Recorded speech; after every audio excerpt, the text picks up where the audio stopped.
हरिः ॐ श्रीगुरुभ्यो नमः। हरिः ॐ पार्थाय प्रतिबोधितां भगवता नारायणेन स्वयं व्यासेन ग्रथितां पुराणमुनिना मध्ये महाभारतम् अद्वैतामृतवर्षिणीं भगवतीम् अष्टादशाध्यायिनीम् अम्ब त्वामनुसन्दधामि भगवद्गीते भवद्वेषिणीम् नमोऽस्तु ते व्यासविशालबुद्धे पुल्लारविन्दायतपात्रनेत्र येन त्वया भारततैलपूर्णः प्रज्वालितो ज्ञानमय प्रदीपः प्रपन्नपारिजाताय स्तोत्रवेत्रैकपाणये ज्ञानमुद्राय कृष्णाय गीतामृतदुहे नमः।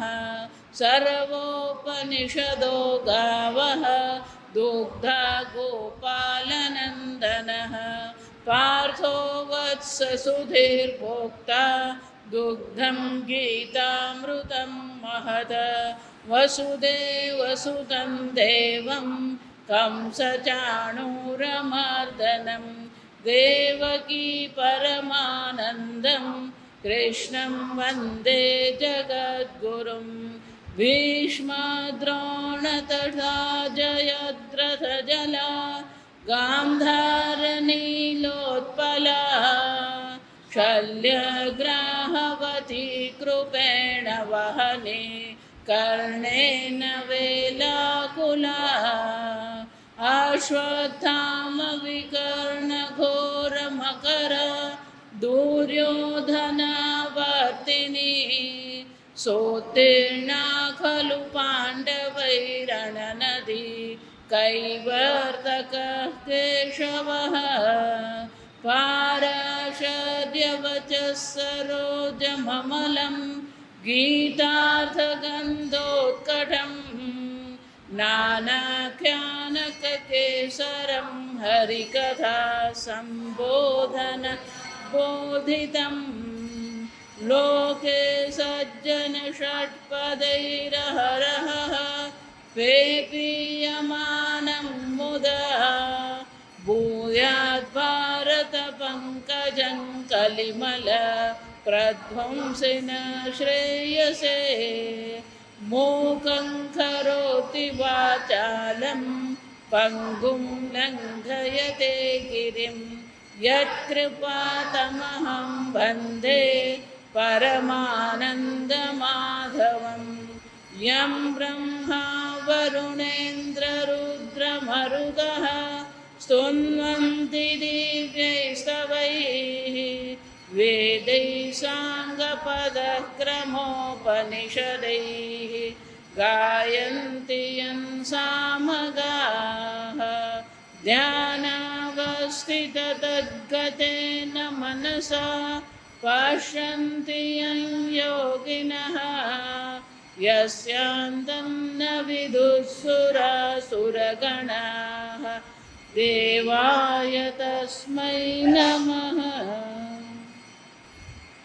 ॐ सहना भवतु सहनौ भुनक्तु सह वीर्यं करवावहै तेजस्विनावधीतमस्तु मा विद्विषावहै।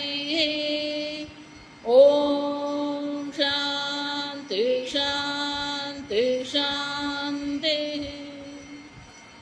11મો અધ્યાય શ્લોક 12। દિવિ સૂર્ય સહસ્રસ્ય સહસ્ત્ર નહીં સ અને ર છે, વચ્ચે ત નથી। આપણે બધા ગુજરાતીઓ વિષ્ણુ સહસ્ત્ર નામ બોલીએ, સહસ્ત્ર નામ નથી, સહસ્ર સ ને ર બે છે, ત નથી। પેલો ક્રમ બોલીએ ને તો ક્રમમાં શું આવે? ક ને ર છે. પ્રમાં એમ કહીએ તો પ ને ર છે. એવી રીતે સ્ર છે, સ ને ર. વિષ્ણુ સહસ્ર નામ, સહસ્ત્ર નામ નહીં, સહસ્ર નામ. અહીંયા પણ શું છે? દિવિ સૂર્ય સહસ્રસ્ય ભવેદ્યુગપદ ઉત્થિતા ભવેદ્યુગપદ ઉત્થિતા યદિ ભાસદૃશી સા સ્યાત વાસસ્તસ્ય મહાત્મનઃ તત્રૈકસ્થં જગત્કૃત્સ્નં પ્રવિભક્તમનેકધા અપશ્યદ્દેવદેવસ્ય શરીરે પાંડવસ્તદા. સંજય ધૃતરાષ્ટ્રને વિશ્વરૂપનું વર્ણન કરે છે. ગઈકાલે આપણે જોયું એ વિશ્વરૂપના અનેક મુખ છે, અનેક હાથ છે, અનેક પ્રકારના આંખો, અનેક પ્રકારના અંગો છે. એટલું જ નહીં, એ વિશ્વરૂપ જે ભગવાને ધારણ કર્યું છે એમણે અનેક પ્રકારની દિવ્ય માળાઓ ધારણ કરી છે. એ દિવ્ય માળા બનાવવા માટે દિવ્ય પુષ્પો પણ છે. દિવ્ય ગંધાનું લેપનમ, અનેક પ્રકારના દિવ્ય ગંધ ભગવાને લેપન કર્યા છે. આવું સુંદર ભગવાનનું રૂપ છે. જો અનેક મુખ છે, અનેક આંખો છે, અનેક કાન છે. સુંદર મજાનું ભગવાનનું સ્વરૂપ છે.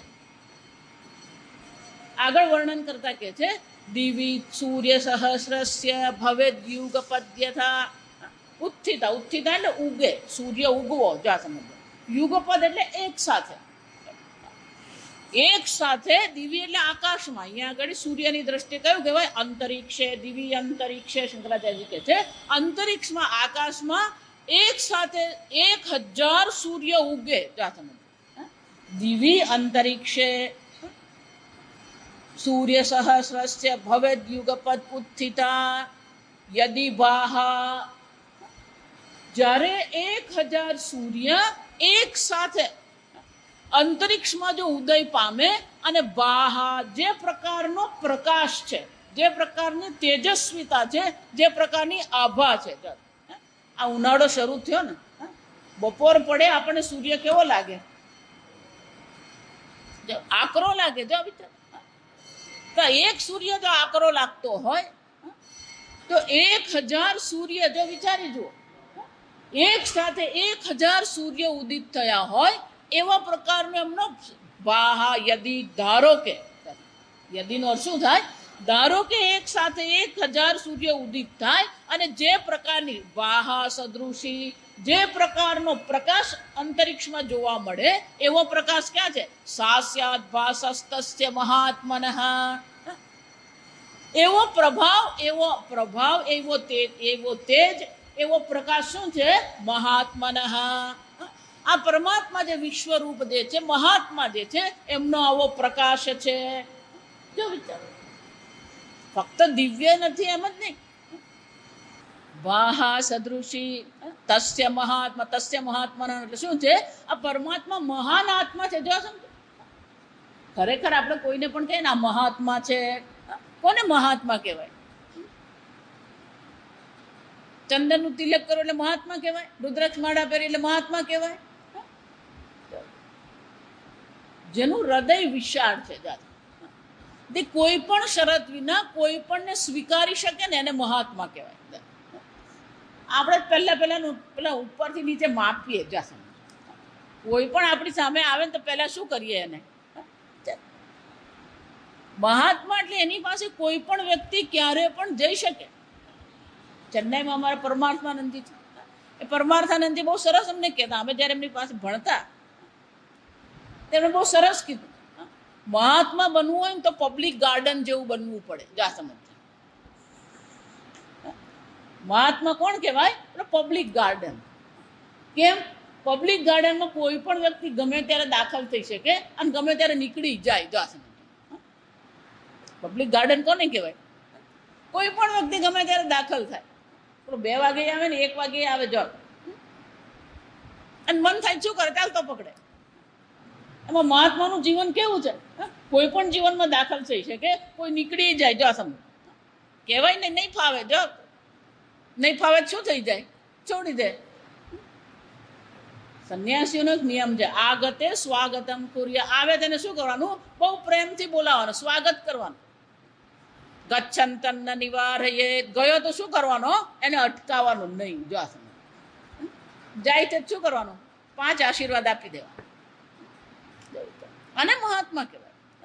આપણું હૃદય કેટલું ઉદાર છે, આપણે કેટલા લોકોને સ્વીકારી શકીએ છીએ. હા, આ પરમાત્મા તો વિશ્વરૂપ છે. જો વિચાર, વિશ્વરૂપ છે એનો અર્થ શું થયો, બધાને પ્રેમથી સ્વીકારે છે, કોઈના પ્રત્યે કોઈ વિરોધ નથી. અનેક પ્રકારના મુખ છે એનો અર્થ શું થયો, ગધેડાનું મુખ છે, ઘોડાનું મુખ છે, વાંદાનું મુખ છે, બધા પ્રકારના મુખ ભગવાનના મુખ છે. અનેક પ્રકારની આંખો છે, અનેક પ્રકારના હાથ છે, જો આગળ આવશે, અનેક પ્રકારના કાન છે. મહાત્મનઃ, આ વિશ્વરૂપ કેવું છે, મહાત્મનઃ. અને એ મહાત્મા જે વિશ્વરૂપ પરમાત્મા જે છે, એ પરમાત્માનો પ્રકાશ, એ પરમાત્માનો પ્રભાવ, એ પરમાત્માનું તેજ કેવું છે, એક સાથે 100,000 સૂર્ય ઉદિત થાય એવો એમનો પ્રભાવ છે, એમનું તેજ છે. પણ કે આવું પ્રભાવશાળી જે પરમાત્માનું સ્વરૂપ છે, એમાં શું છે, આપણે જેને આ જગત કહીએ છીએ કેવું છે, તત્ર એકસ્થમ જગત કૃષ્ણમ પ્રવિભક્તમ અનેકધા. એક પરમાત્માના વિશ્વરૂપમાં એકસ્થમ, તસ્મિન વિશ્વ સ્વરૂપે એકસ્મિન સ્થિતમ. હે ધૃતરાષ્ટ્ર, આ પરમાત્માના વિશ્વ સ્વરૂપમાં જ આ સંપૂર્ણ જગત એકસ્થમ, એક સાથે છે. જો આપણી હાલત કેવી છે, પેલો ગલગોટો જોઈએ ને તો પુસ્તક નહીં દેખાય, ને પુસ્તક જોઈએ તો મોબાઈલ નહીં દેખાય. આપણે પેલું એક એક જોવું પડે. પણ વિશ્વરૂપમાં તો શું છે, એક સાથે જ સંપૂર્ણ જગત એક સાથે દેખાઈ રહ્યું છે. આ કેમેરા વાળા હોય ને, ફોટા પાડેલા,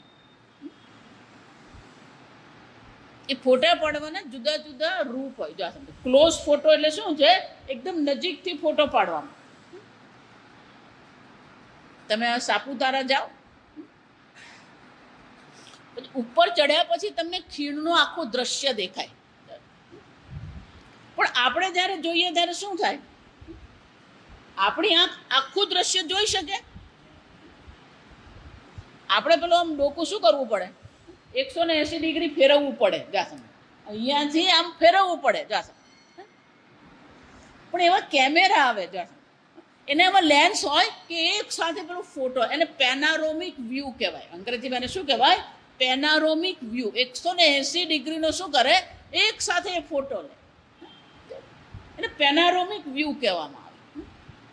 આમ અહીંયા ભગવાન શું કહી રહ્યા છે, અરે સંજય શું કહી રહ્યો છે, આ ભગવાનના વિશ્વરૂપમાં એક સાથે પેલો જગતનું શું દેખાઈ રહ્યું છે, પેનારોમિક વ્યૂ દેખાય છે.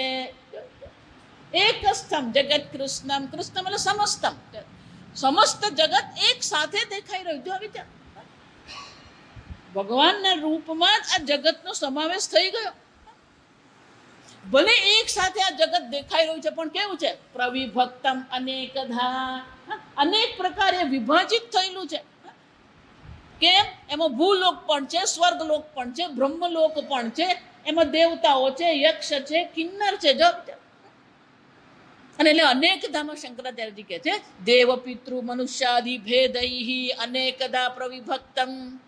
અનેક પ્રકારના પશુઓ, પ્રાણીઓ, જો સમજો, દેવતાઓ, યક્ષ, કિન્નર, રાક્ષસ, અસુર, દૈત્ય, બધા શું થાય છે, એક સાથે દેખાઈ રહ્યા છે. ઈશ્વરને કોઈનો વિરોધ નથી. આ સમજો, ઈશ્વર ક્યારેય કોઈ પક્ષપાત કરતો જ નથી. આપણે જોઈ ગયા 7મા અધ્યાયમાં 9મા અધ્યાયમાં, જેણે જે માગ્યો હોય ને એ જ એને મળે. આ સમજો, કોઈના પર ભગવાન જ્યારે પણ દયા કરે ને, ભગવાનને દયા કરવી હોય ને, તો ભગવાનનું કામ એક જ છે, એના તરફ તમારી નજર કરાય. જ્યારે જ્યારે આપણે જગતના અભિમુખ થયા ને સમજવાનું ભગવાનનો અનુગ્રહ ઓછો થયો. જેટલી આપણી બહિર્મુખતા વધી એટલો ઈશ્વરનો અનુગ્રહ શું છે આપણા પર ઓછો છે. અનેક પ્રકારથી વિભક્ત પ્રવિભક્ત, એમાં સ્વર્ગલોક પણ છે, નરકલોક પણ છે,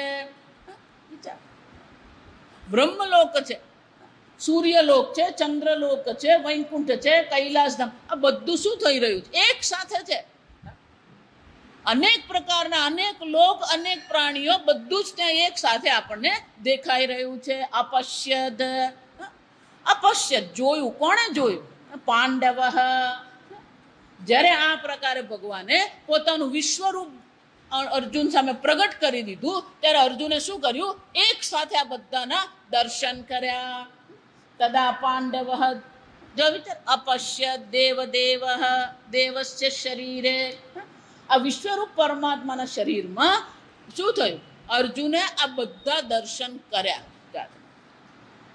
જ્યારે સંજય આવું કહી રહ્યો છે કે અર્જુને આ બધા દર્શન કર્યા, ત્યારે એણે પોતે પણ શું કર્યું? એણે પોતે આ દર્શન કર્યા જ છે. વ્યાસ ભગવાન એને પણ દિવ્ય ચક્ષુ આપ્યા જ છે.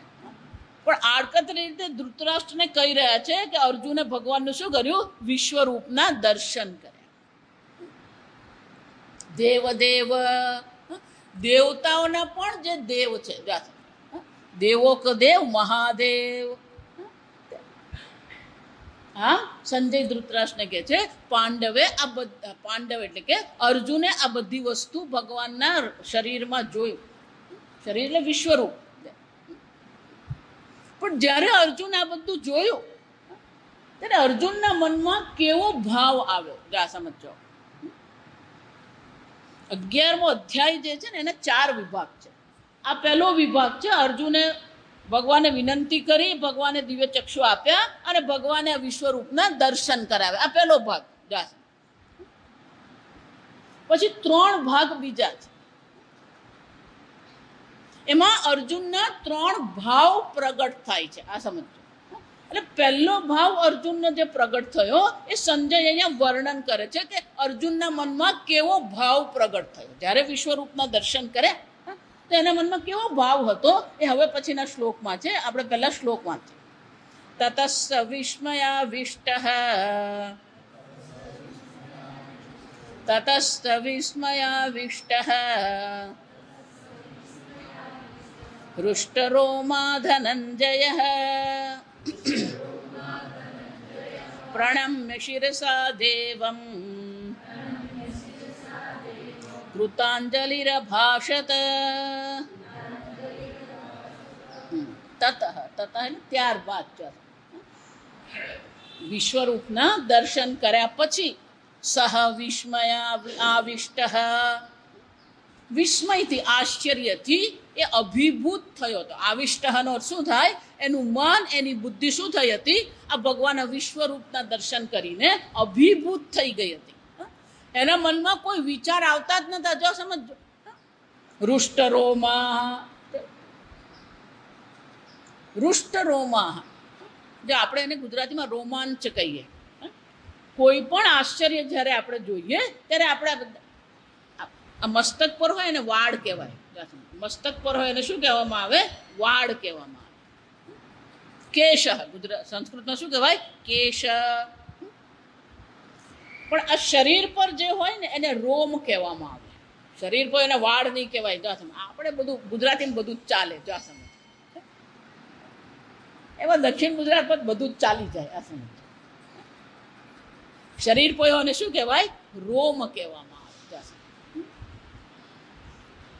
અને બધા રોમ શું થાય? રોમાંચના. આપણે ગુજરાતીમાં બહુ સીધા શબ્દમાં કહો તો અર્જુનના રૂવાડા ઊભા થઈ ગયા. રોમાંચન થયો શું થયો? એના એક એક રૂવાડું ઊભું થઈ ગયું. એટલો બધો આશ્ચર્ય પામ્યો, એટલો બધો અભિભૂત થઈ ગયો કે એના શરીરમાં પણ શું થયો? એ રોમાંચનો અનુભવ કર્યો. રુષ્ટરોમા, શંકરાચાર્ય કહે છે રુષ્ટાની રોમાણી યસ્ય સહાયમ રુષ્ટરોમા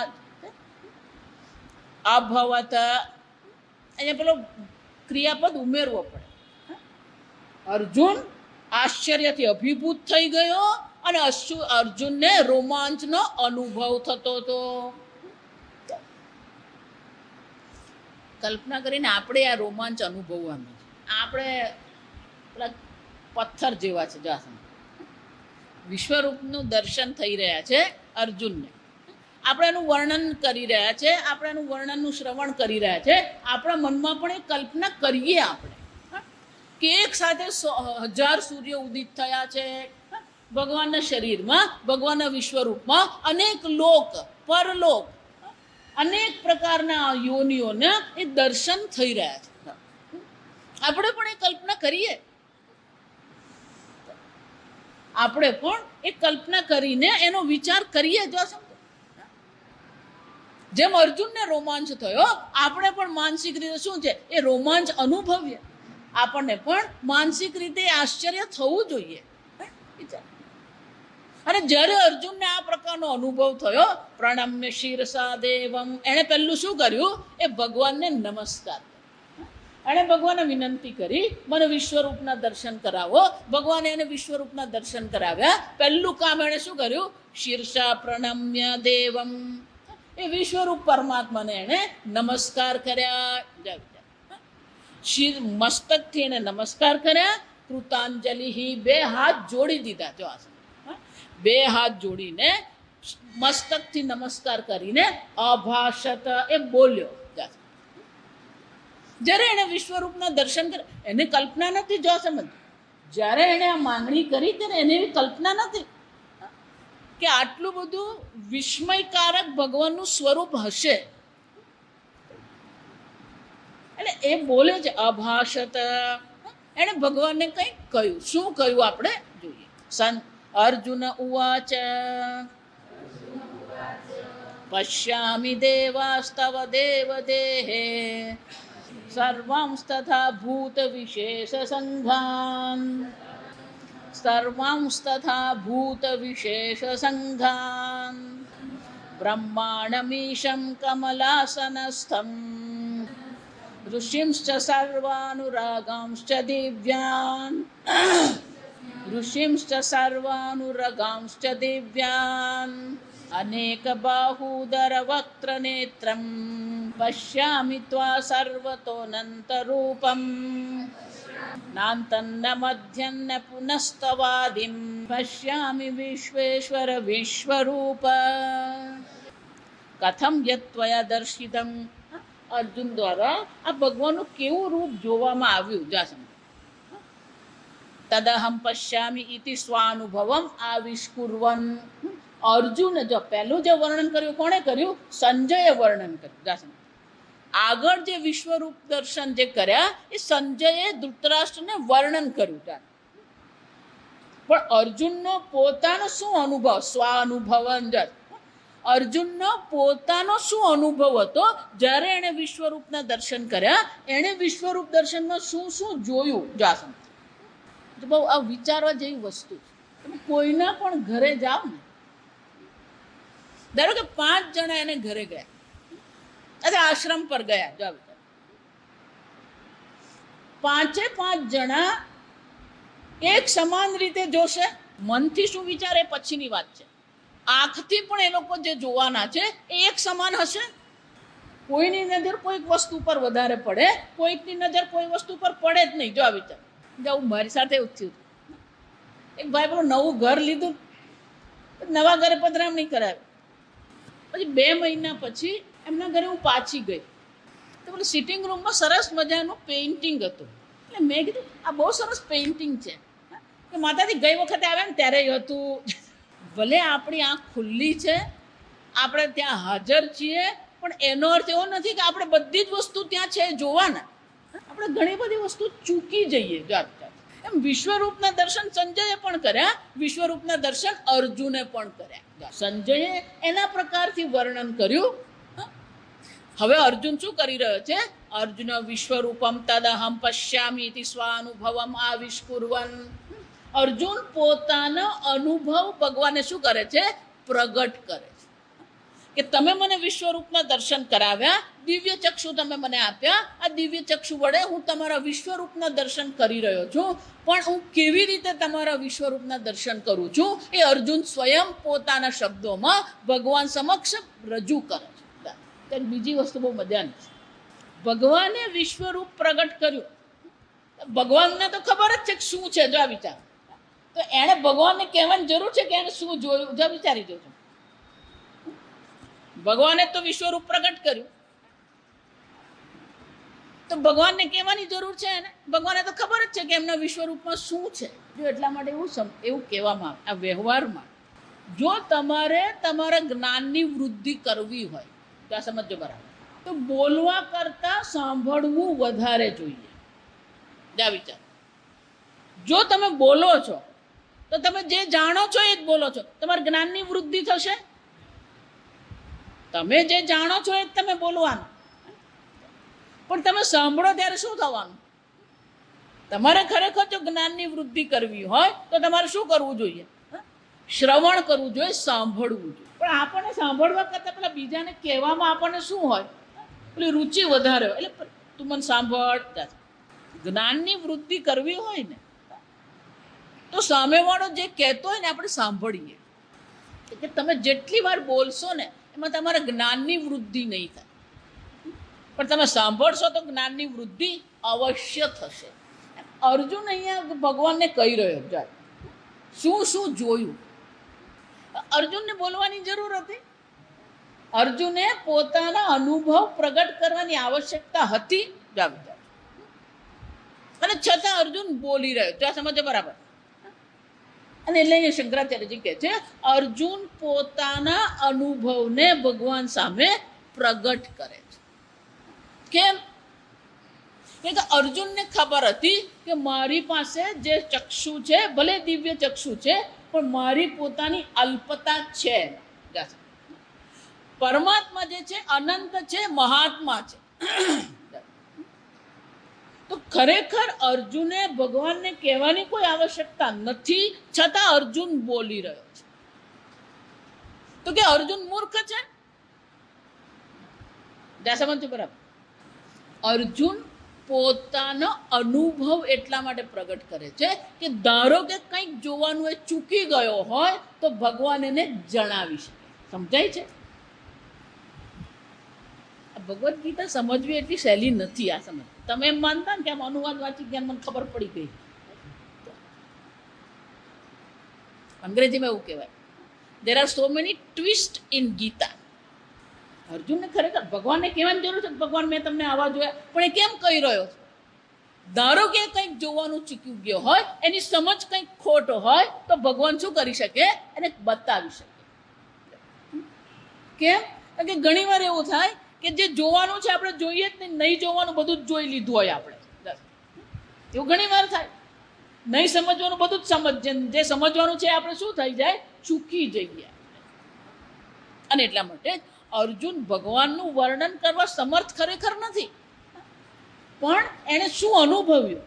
વિશ્વરૂપ અનંત છે, ભગવાનની યોગ શક્તિ અનંત છે, અને એટલા માટે એ ભગવાનના વિશ્વરૂપમાં એ પોતાની બુદ્ધિ, પોતાના મનનો અનુભવ ભગવાન સામે પ્રગટ કરી રહ્યો છે, જેથી એ કંઈ ચૂકી ગયો હોય તો ભગવાન એને કહી શકે. સમજો બરાબર. આમ અર્જુનની આ નમ્રતા છે. અર્જુનનો અભિમાન નથી, પણ શું છે? આ એની નમ્રતા છે. અને એટલે શંકરાચાર્યજી કહે છે અહમ પશ્યામી. અર્જુન, ભગવાન હું આટલું આટલું જોઉં છું. અહમ પશ્યામીનો અર્થ શું થાય? હું જોઉં છું. એટલે એને શું શું દેખાયું ભગવાનના વિશ્વરૂપમાં એ પોતે વર્ણન કરે છે. પણ જ્યારે અર્જુનનું વર્ણન આવ્યું ને ત્યારે અહીંયા શ્લોકનો છંદ બદલાઈ ગયો. અત્યાર સુધી આપણે જે પાઠ કરતા હતા એ અનુષ્ટુપ છંદ હતો. મેં તમને શ્લોક જ્યારે ગવડાવ્યો ત્યારે એનો રાગ શું થઈ ગયો? માતાજી એમને બધું હરખું જ લાગે, તમે ચાલ્યા કરો. પહેલા હતો અનુષ્ટુપ છંદ હતો, હવે શું છે? ત્રિષ્ટુપ છંદ છે. અનુષ્ટુપ છંદ એટલે કે આપણે જે પાઠ કરીએ 4 ભાગ કરીને પાઠ કરીએ. જો અનુષ્ટુપ છંદમાં દરેક પાદ જે છે એને 8 અક્ષર હોય. ત્રિષ્ટુપ છંદમાં દરેક પાદના 11 અક્ષર છે. એટલે અર્જુન જ્યારે ભગવાનના વિશ્વરૂપ દર્શનનું વર્ણન કરી રહ્યો છે ત્યારે એને ત્રિષ્ટુપ છંદમાં મૂકવામાં આવ્યું છે. હવે આ બધા શ્લોક ત્રિષ્ટુપ છંદમાં જ આવશે. છેલ્લે પાછો અનુષ્ટુપ છંદ થઈ જશે. હવે બધા શ્લોકો કયા છે? આ ત્રિષ્ટુપ છંદમાં. એટલે એ ભગવાનને પોતાનો અનુભવ બતાવી રહ્યો છે કે ભગવાન મને આવો અનુભવ થયો.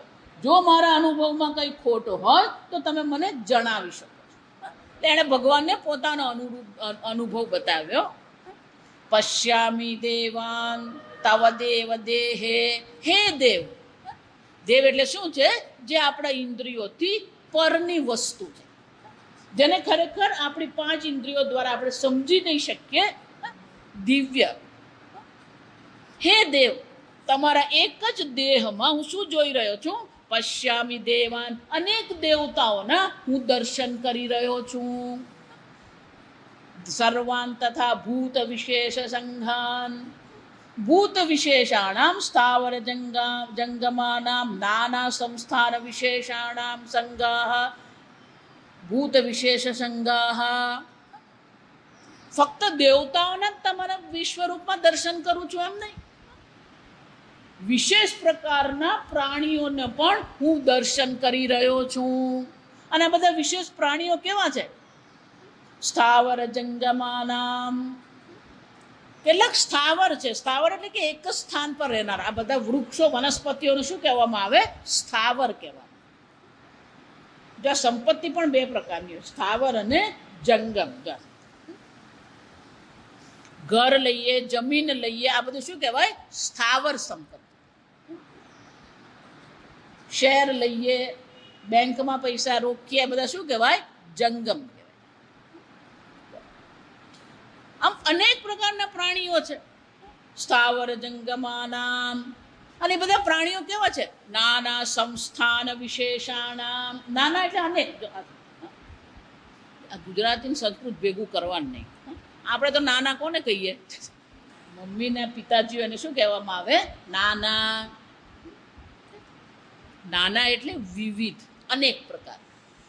સંસ્કૃતમાં નાનાનો અર્થ શું થાય? અનેક પ્રકાર. સંસ્થાન. સંસ્થાન એટલે અનેક પ્રકારના આકાર. સંસ્થાન એટલે ગોઠવણ. ગોઠવણ એટલે કે આકાર.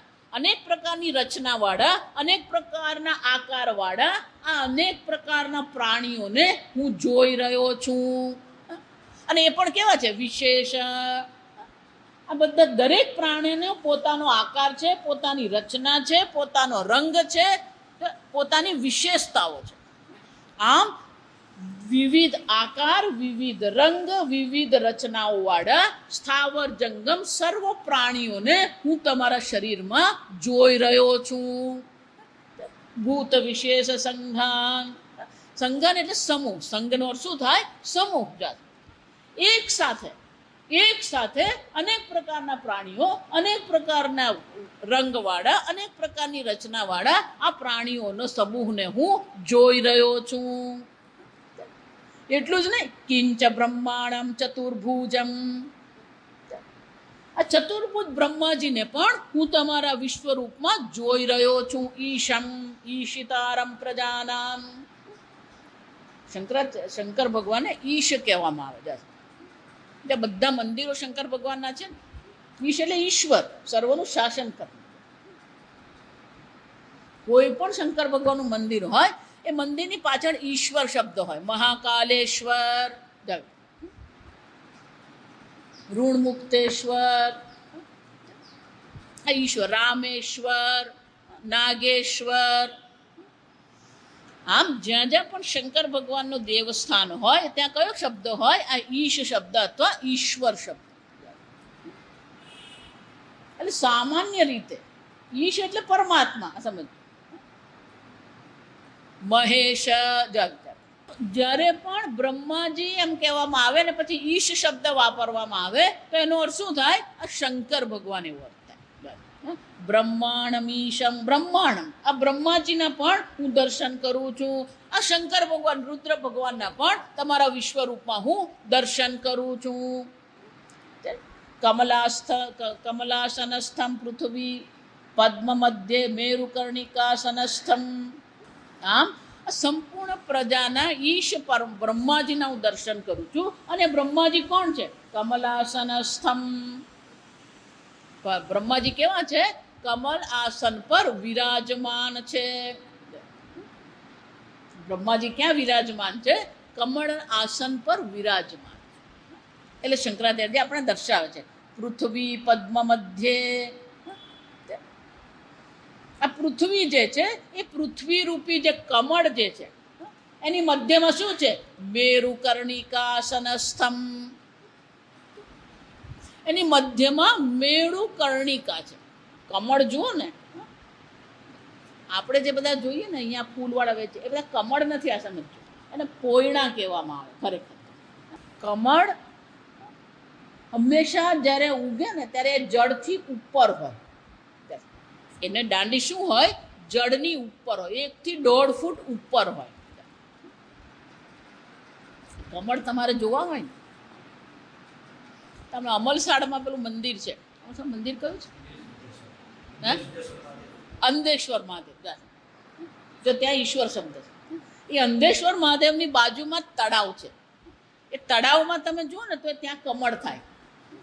એટલે આપણે એમ લાગે, મને લાગે અહીંયા જ છે. આપણે અહીંયા આપણે આ હાઈવે પર જવાના, રેલવે પહેલા તમે જુઓ ને, રેલવે પહેલા તળાવ છે, ત્યાં પણ છે.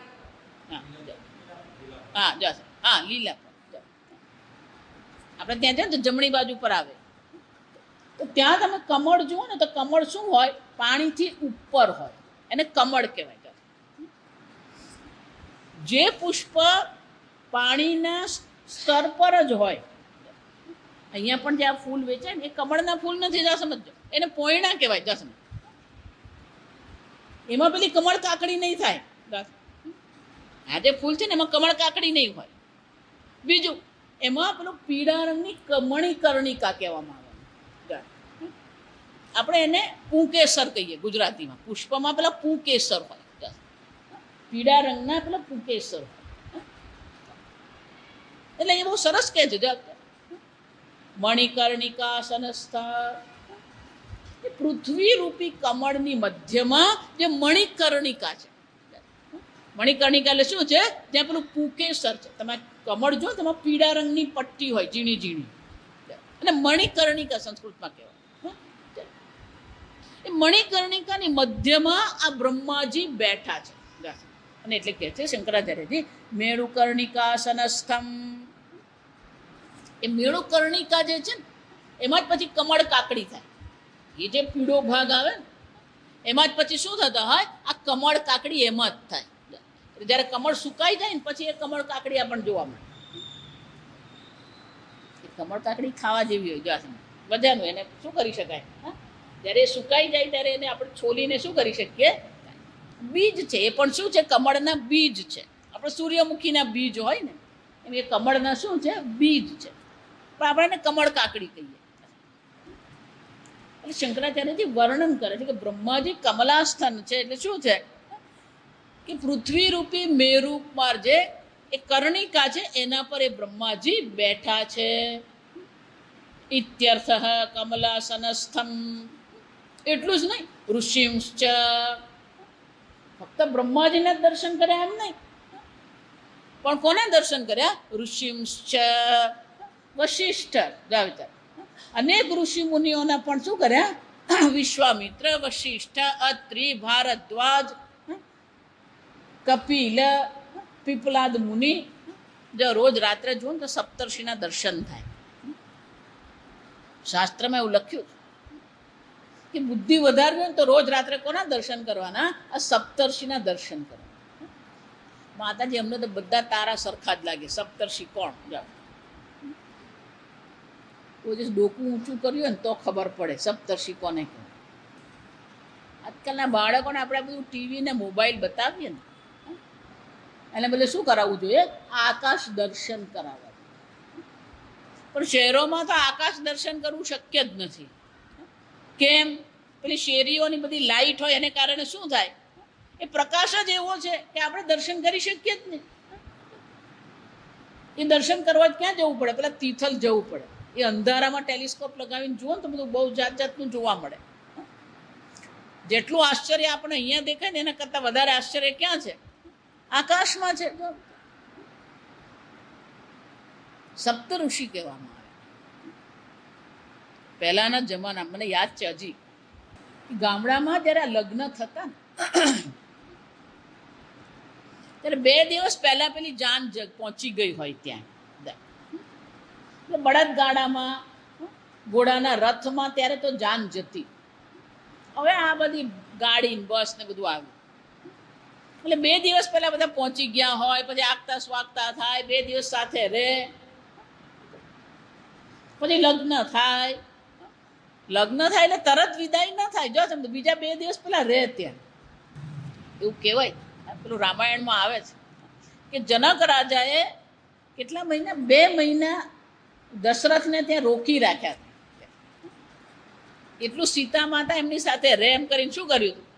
અને દશરથને, પ્રજાને પણ ખ્યાલ નતો રહ્યો કે કેટલો વખત અમે આ જનક રાજાની સાથે રહ્યા. જો એટલું વૈભવ સાથે એમને રાખ્યા ને કે દિવસ રાતે બધા ભૂલી ગયા હતા. જાઓ એટલે જ્યારે લગ્ન થાય ત્યારે રાત્રે આ દંપતીને, જો આ સાંભળજો બરાબર, સપ્તર્ષિના દર્શન કરાવવામાં આવે. દંપતીને શું કરાવવાનું હોય? રાત્રે બ્રાહ્મણ સપ્તર્ષિના દર્શન કરાવે. જે ઘરનો કુળ ગુરુ હોય ને, આપણા ગોર મહારાજ કહીએ આપણે.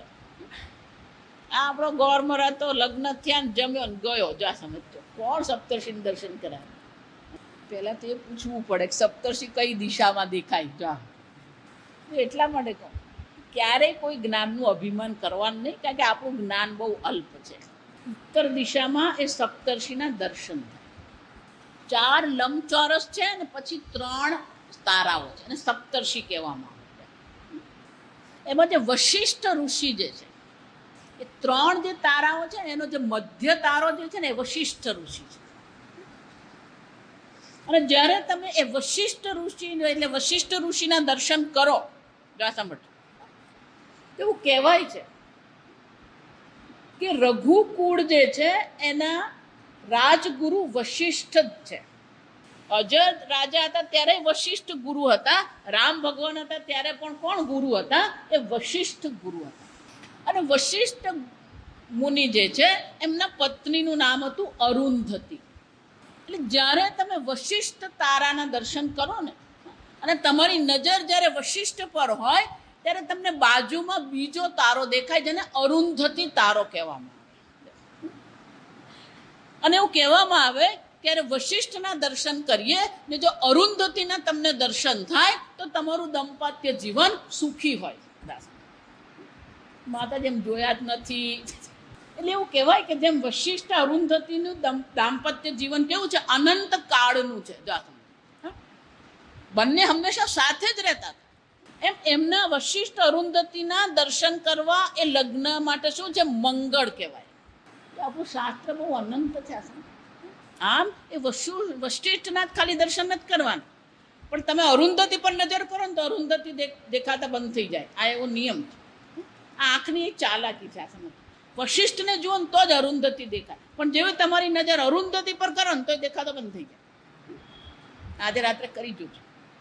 અને એ જે લંબચોરસ જે છે ને, એની ઉપરનું જે 2 છે ને, એ 2ની સીધાણમાં જાઓ ને તો તમને ધ્રુવનો તારો મળે.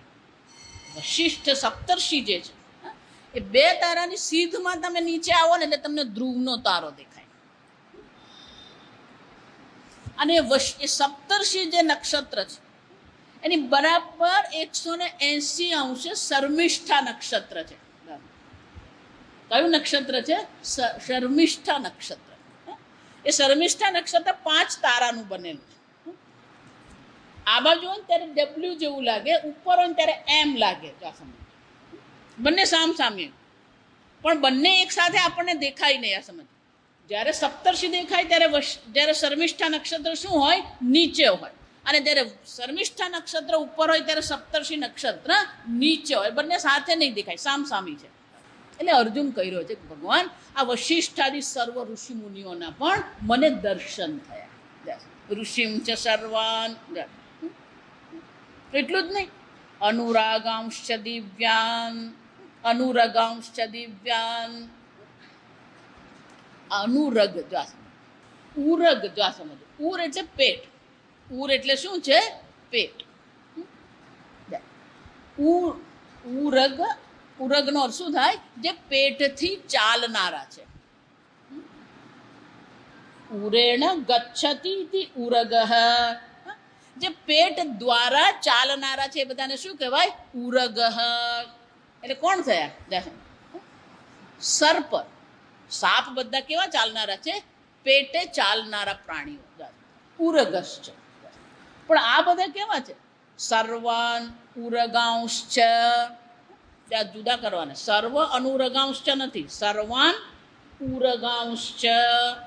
એટલે સંસ્કૃતની જરૂર પડે આ સમજવા. સર્વાન એટલે સર્વ ઋષિ મુનિઓ. સર્વાનો શું થાય? બહુવચન. સર્વ ઋષિ મુનિઓના પણ મેં તમારા વિશ્વરૂપમાં દર્શન કર્યા.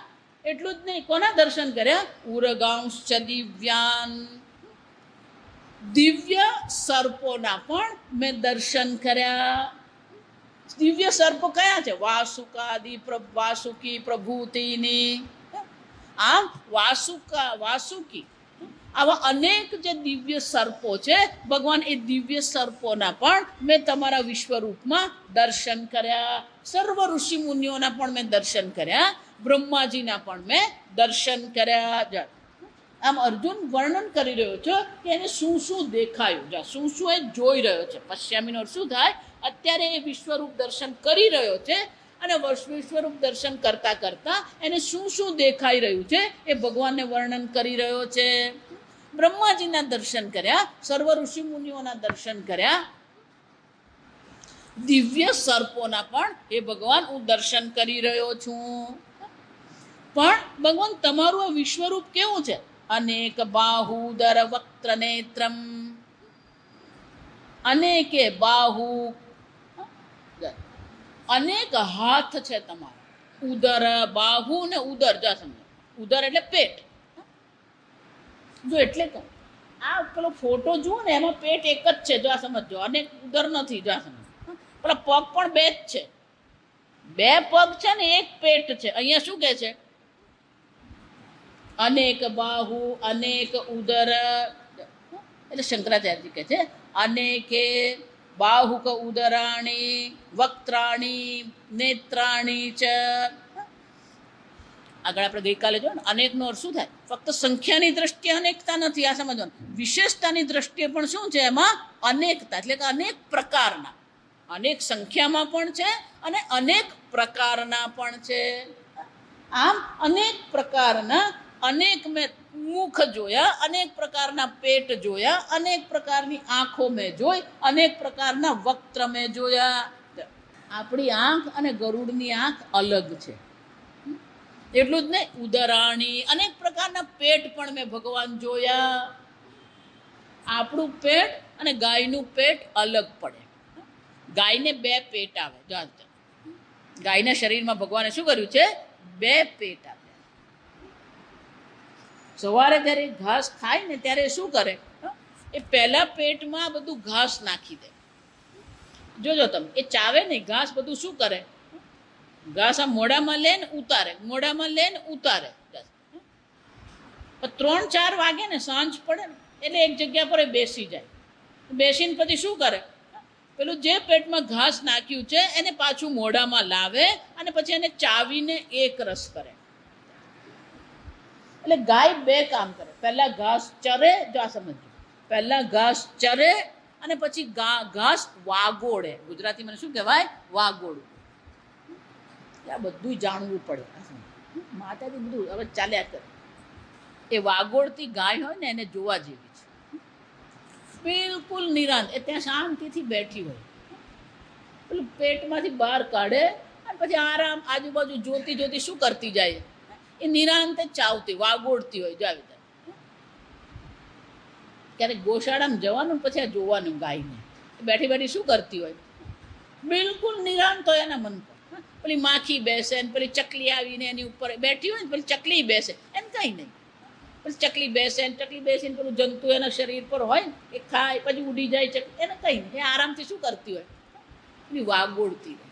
એટલે અમારા સ્વામીજી એવું કહેતા કે આત્મજ્ઞાન જો ખરેખર પ્રાપ્ત કરવું હોય તો આ શ્રવણ કરવું ને ઘાસ ચરવા જેવું છે. જો આ શ્રવણ કરવું શું છે? આ ઘાસ ચરવા જેવું છે. પેલા ઘાસ ચરી લેવાનું, પછી બેઠા બેઠા શું કરવાનું? વાગોડવાનું. માતાજી યાદ રહેવું જોઈએ ને. આમ અર્જુન કહી રહ્યો છે, ભગવાન અનેક પ્રકારના ઉદર, અનેક પ્રકારના પેટ હું તમારા શરીરમાં જોઈ રહ્યો છું. કેટલાક પ્રાણીઓ એવા છે, જો સાંભળજો, એ લોકો જયારે આ ઘાસ ચરે તેની સાથે કાંકરા પણ ખાય. જો આ સમજો, એટલે જ્યારે એના પેટમાં પાચન થાય તો પેલા કાંકરા શું કામ કરે? પેલું દળવાનું કામ કરે. પેટમાં જે કાંકરા છે એ શું કરે? પેલું દળવાનું કામ કરે. આમ અનેક પ્રકારની આંખો મેં જોઈ, અનેક પ્રકારના પેટ મેં જોયા, અનેક પ્રકારના મુખ મેં જોયા ભગવાન આ તમારા વિશ્વરૂપમાં. અનેક પ્રકારના હાથ મેં જોયા. આપણે તેમજ હાથ એટલે આ હાથ, આ આપણો હાથ છે. જો આ સમજ, હાથ પણ અનેક પ્રકારના હોય. પેલો ગોરીલા જુઓ ને, તો ગોરીલાનો હાથ આપણા કરતા જુદો છે, જુદા પ્રકારથી છે. આમ અનેક પ્રકારના હાથ મેં જોયા, અનેક પ્રકારના મુખ મેં જોયા. અનેક બાહુદર વક્ત્ર નેત્રમ પશ્યામી. એ ભગવાન હું જોઉં છું આ બધું. ત્વા સર્વતઃ અનંત રૂપમ. પણ ભગવાન તમારો વિશ્વરૂપ કેવું છે? અનંત છે. અનંત છે એનો અર્થ શું થયો? હું ગમે એટલું વર્ણન કરું અને ગમે એટલું બધું જોવાનો પ્રયત્ન કરું, પણ બધું તો હું જોઈ શકું એમ છે જ નહીં. કારણ કે તમારું રૂપ કેવું છે? અનંત છે. હે ભગવાન, આ તમારું અનંત રૂપ હું જોઉં છું, પણ કેટલીક વસ્તુ હું જોઈ શકું છું. જો સાંભળજો બરાબર, કેટલીક વસ્તુ દિવ્ય છે એને હું પોતે ઓળખતો નથી. જો આ વિચાર, જેટલી મારી સમજમાં આવે, જેટલી મારી ઓળખમાં આવે એનું હું તમને વર્ણન કરી શકું, પણ એવી ઘણી વસ્તુઓ છે જે દિવ્ય છે, જે મેં ક્યારેય પહેલા જોઈ નથી. અને એ શું છે, એનું નામ શું છે, એનું રૂપ શું છે, એ તો મને ખબર નથી. જો આ સમજો, જ્યારે દિવ્ય રૂપ હોય તો એનો શું થયો? આ પાંચ ઇન્દ્રિયો દ્વારા જેને આપણે દર્શન કર્યા નથી, જેનો આપણે અનુભવ કર્યો નથી, એવી બધી વસ્તુઓ પણ અર્જુન જોઈ જ રહ્યો છે. અને એટલે ભગવાનને કહે છે અનંત રૂપ.